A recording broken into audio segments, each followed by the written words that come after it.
இன்றைக்கி நம்ம பார்க்க போகிறது வெண்டைக்காய் மண்டியும் பச்சடியும். அப்படின்னா என்னங்கிறது வந்து லாஸ்ட்டில் சொல்கிறேன். ஒரு பேன் வச்சுக்கலாம். அது நல்லா ஹீட் ஆனதுக்கப்புறம் 2 ஸ்பூன் ஆயில் விட்டுக்கலாம். அதோட 1 ஸ்பூன் கடுகு ஆட் பண்ணி நல்லா பொரிஞ்சு வந்ததுக்கப்புறம் ஒரு 1/2 ஸ்பூன் ஜீரகமும் ஆட் பண்ணிக்கலாம். அதோட சாப் பண்ண ஆனியனும் கறி லீவ்ஸும் போட்டு நல்லா வதங்கி வரட்டும்.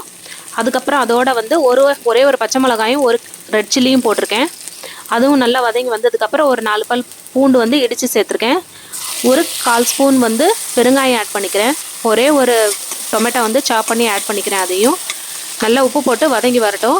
அதோட வெண்டைக்காய் கட் பண்ணி வச்ச வெண்டைக்காய் வந்து சின்ன சின்ன க்யூபாக கட் பண்ணியிருக்கேன். அதையும் இதில் ஆட் பண்ணிக்கலாம். எல்லாம் நல்லா வெண்டைக்காய் வந்து பச்சை வாசனை போக வதங்கி வரட்டும்.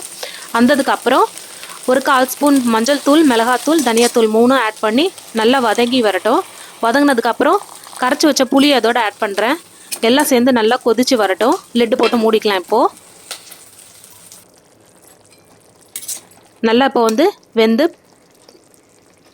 வெண்டைக்காய் வந்துருச்சு. ராஸ்மல் போய் இந்த ஸ்டேஜில் எடுத்தால் வந்து நம்ம வந்து வெண்டைக்காய் மண்டின்னு சொல்லுவாங்க. நல்லா வதங்கி அந்த தண்ணியெல்லாம் வற்றி லாஸ்ட்டில் வந்து நல்லா கிரேவி மாதிரி வந்ததுக்கப்புறம் ட்ரை ஆகணும். ட்ரை ஆச்சுன்னா அதை வந்து பச்சடின்னு சொல்லுவாங்க. நீங்கள் உங்கள் வீட்டில் வந்து பச்சடி செய்வீங்களா இல்லை மண்டி செய்வீங்களான்னு எனக்கு வந்து கமெண்ட்டில் சொல்லுங்கள். நான் இன்றைக்கி வந்து சுட சுட சாதம் வச்சு வெண்டைக்காய் பச்சடி வச்சு ட்ரை பண்ணி பார்த்தேன். டேஸ்ட் அல்டிமேட்டாக இருந்தது. தேங்க்ஸ் ஃபார் வாட்சிங்.